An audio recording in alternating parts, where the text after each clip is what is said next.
Coming soon to own on YouTube and Twitch. DVD. Yo, welcome back to another video. Today we're watching the Caroline door theory. Let's get straight into it. Most of us are familiar with the theory that Coraline may have never escaped the other world.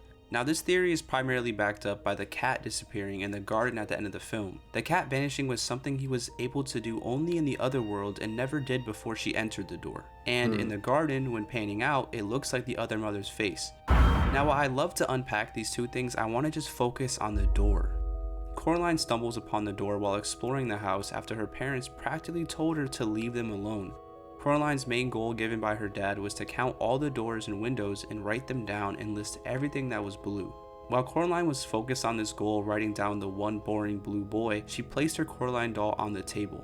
After she finishes writing, her doll vanishes and she finds it somehow behind a box. The box directly in front of the door. Now later in the movie we find out that this doll was actually being controlled by Beldam. This meaning Beldam used Coraline being distracted to lure her straight to the door. Coraline's curiosity leads her begging her mom to open the door, unfortunately just revealing a brick wall. However, that night, some mice wake Coraline up and bring her back to the door, which is now a vibrant tunnel of purple and blue that transports her into what she believes is a perfect reality. Now, Coraline enters this tunnel from her reality a total of 4 times, but only leaves from the door twice, which doesn't add up. If she entered the tunnel 4 times, she would have to also leave through the tunnel 4 times as well. The first time Coraline enters the door, she goes to bed and wakes up back in her supposed reality instead of going back through the door. Most people don't think much of this, but it's not until Coraline and the cat take a walk in the other world till you realize the capabilities and powers Beldam really possesses. After Coraline gets the offer for Beldam to sew buttons in her eyes, she tries to escape by first going to bed like the other times. The thing is, this time when she wakes up, she is still in the other world. How is it that she can't return to her reality simply by sleeping this time?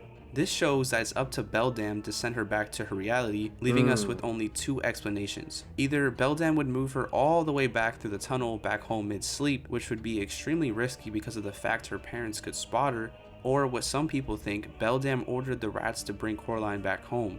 The other explanation would be that Beldam altered her surroundings into her supposed reality when she woke up. I personally think the second explanation makes more sense, since if she was moved all the way through a tunnel, how could she be in the exact same position waking up? Anyways, she tries to escape by leaving the house and runs off. Unfortunately, she reaches a void of nothing but whiteness, which the cat refers to as the empty part of the world. This means that everything Coraline is seeing is just a simulation. It's not real whatsoever. Beldam has complete control of what Coraline sees, so it wouldn't be out of the question that Beldam could easily replicate Coraline's reality. Something interesting I thought of as well, which might correlate to the theories that the cat is evil, is when they are walking through the empty part, the house and everything renders back in. Coraline, confused on how they are back, looks to the cat for an answer, to which he responds, "Walk around the world."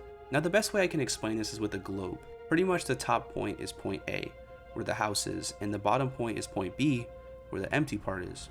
Now, when they walk, they are going around the world, which eventually lands them back at point A. But this makes absolutely no sense to me at all. If you walked around the world, you would end up at the back of the house, not the front. So here's what I think truthfully happened. Beldam thought Coraline was going to bed, so she lowered her guard of keeping an eye out on Coraline.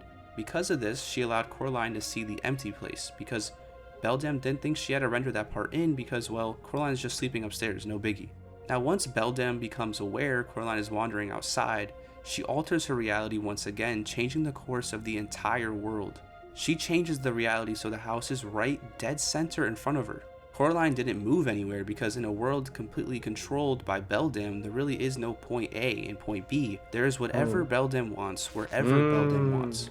Anyway, so Coraline goes back into the house and ends up finally escaping back through the door for the first time. But knowing this door could just be another part of the simulation, it's hard to know if she really did go back, especially since she wandered away from the original house, point A, which would mean the house she leaves in this time is entirely fake, including the door, and is not the house with the door she first entered in. She's still in. I'm reaching, okay? How could everything after the first time be all just a simulation? Well, we learned that Beldam enjoys a good game and needs to win Coraline's approval. Beldam could have just eaten Coraline the first time she met her, but that's not fun for Beldam. Also, according to many theories, Beldam feeds on kids' souls to continue existing. If you needed something to continue existing and possess the power of Beldam to create complete realities, you wouldn't take any precautions of Coraline's reality getting better and her not coming back. She needs to win the approval of Coraline so she can take her eyes, which are supposedly the windows of the soul, and taking them allows Beldam to consume her essence. Now, Beldam being able to control the quote-unquote real world would allow her to ensure that this world was as awful as it was before and doesn't change, so Coraline will crave the other world Beldam is creating for her. The way I can back this up is because when Coraline was unaware of the horror of Beldam, her normal reality seemed completely normal, but it's not until after Coraline realizes she's a spider and escapes that some really weird stuff starts happening in this reality. Beldam knows she needs to get Coraline back, but she can't have her knowing that she's controlling this reality. She still needs those eyes. So Beldam shows Coraline her parents trapped in a mirror, which is something that doesn't just happen in real life. It's supernatural, it's magic, it's just not something that is realistic. Beldam is smart and knows that by doing this she can create a new deal. I'll release your parents if you give me your eyes. She also gets a triangular supernatural ring from her neighbor that is the only and main tool in helping Coraline find the lost child's eyes. Also, when Coraline gets back for the last time, her parents are extremely off and have snow dripping off them when there is definitely no snow outside. I feel like Beldam set this entire thing up to have the perfect game, and by the perfect game I mean a perfect bet of getting her eyes. Everything, and I mean everything, lines up for the game. Find the kid's eyes and your parents before the time runs out. Perfectly. Her original plan didn't work, and Beldam had to create an entirely new game that ends with Coraline's eyes being carved out. It's hard to figure out why Beldam needs permission from her prey to take their souls. Many people speculate that Beldam loves her prey and wants to love back before consuming her prey.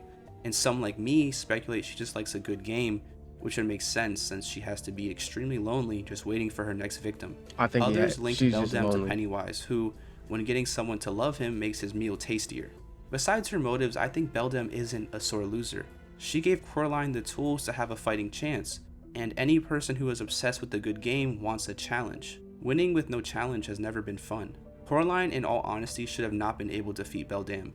I mean, a supernatural spider creature against a little kid, it shouldn't even be possible for Coraline, but it was, and possibly Coraline gave Beldam the game of her life instead of the other kids who were easy. This allowed Beldam to go to peace and accept her defeat, giving Coraline her dream reality. Her parents got their book published, everyone's happy, she has all these new friends, her parents aren't pushing her aside, and I don't know. Yeah, I barely talk. This video getting scrapped. Why you standing on by yourself? Those shoes are made for dancing with someone else. Why don't we move over to that empty space? I'll bet you $20, I'll put a smile on your face. I know a place where we can dance the night away. Maybe we could try to